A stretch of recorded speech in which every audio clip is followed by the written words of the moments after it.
Good morning. I'm Steve Hageman with the Washburn University Center for Student Success. And I'm going to talk today about online classes, in particular, active reading strategies for online classes. We've made the switch now to all online for the rest of the semester. And depending on what course you're taking, you may find that you're going to need to be relying upon your textbook reading a lot more than perhaps you did before, when you had the opportunity to go to class every day and talk to your professor and hear your professor talk every day. You may not have that opportunity now, and so the textbook reading becomes even that much more important. So I wanted to talk a little bit today about making that textbook reading more productive and more efficient for you so that you're ultimately able to be more successful in an online class. So I think for most people, I know when I was an undergraduate, it was the case for me. I think I slipped into, when I was reading textbooks, what I call passive reading. I would open my book up, I would have an assignment to read, I would kind of run my eyes over the page, I would finish the reading, close the book, and that would basically be the end of the story. And I could tell myself, yeah, I remembered what I read and I can kind of recall some of the stuff, but I'd never really, when I just did that kind of passive reading, I didn't really comprehend as well as I potentially could have. So what I want to talk about is active reading as an opposition to passive reading. So active reading is going to try to get you more engaged with the material and engaging more deeply and critically with the ideas that you're reading, not just kind of scanning your eyes over the page and thinking you're committing the information to memory, but kind of deeper level of engagement with the material. So I think the very first thing that I would say is that use the advantages that you have. Use the textbooks to your advantage. Most textbooks will have either at the beginning of the chapter or at the end of the chapter, or maybe both places. Maybe the beginning of the chapter, they'll have key issues to this chapter is going to be considering. Or at the end of the chapter, you might get to the end of the chapter and find review questions or important ID terms. I would suggest you actually start with that. Go to the end of the chapter, look at the review questions, read through the review questions, read through the important terms. And what you're doing is you're cueing your brain to start reading more in depth and more critically and more analytically if you kind of know what you're reading for. What are you supposed to be taking out of this reading that I'm doing?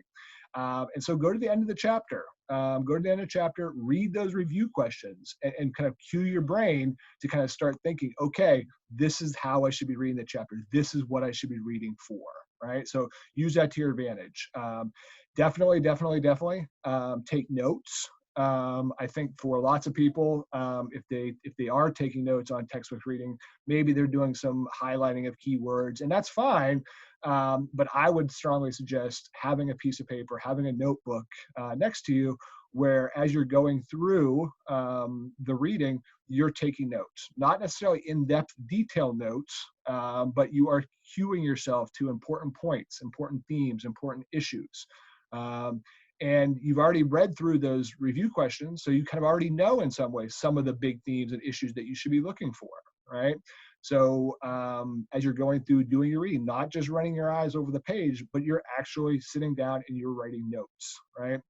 And those notes, as I said before, should not just be extremely detailed verbatim copying of the textbook, but should be really kind of trying to pull out the big ideas, the big themes, the big issues. Like, how do these ideas relate to each other?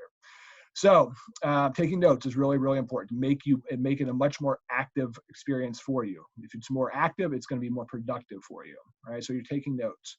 In general, and this may sound a little bit strange, but I like to think about active reading, good active reading, as a conversation between yourself and the material in the textbook, or the textbook author for that matter.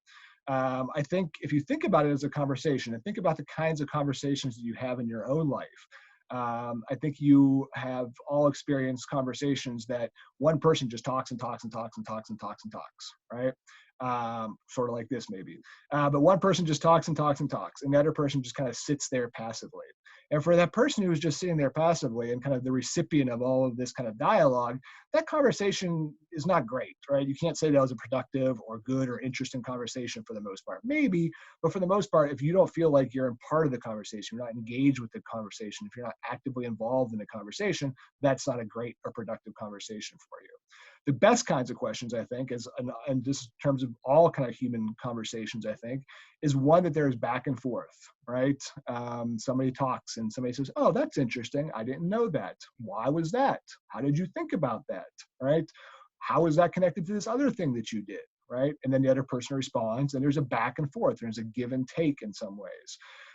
Those are the good kinds of conversations, right? And so it may be a little bit weird, but maybe think about your textbook reading as having one of those kinds of conversations. Don't just read your textbook as just kind of a passive recipient of this information that is being dictated to you, right? The best kind of conversation, the best kind of reading of it, the best active kind of reading is you're engaging with it. You're engaging with it critically, you're engaging with it intentionally, right? So as you're going through, be asking questions, probing questions. That's interesting. Why is that? How did that happen? How is this connected to this other thing that I read in this chapter? How is it different from this thing that I read in this chapter?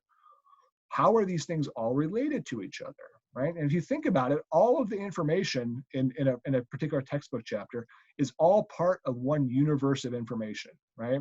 And yes, you want to be able to remember all of the important parts of information, but in college, what you're also interested in is kind of going to those next level, higher orders of thinking, right? Where you're not just memorizing material, but you're thinking about how things are connected to each other, how they're different, right? And so as you're going through the textbook, think about that, right? Be thinking about how is this connected to these other ideas that I've read before? How is this different, right? What is the big idea? What are the big takeaways here, right?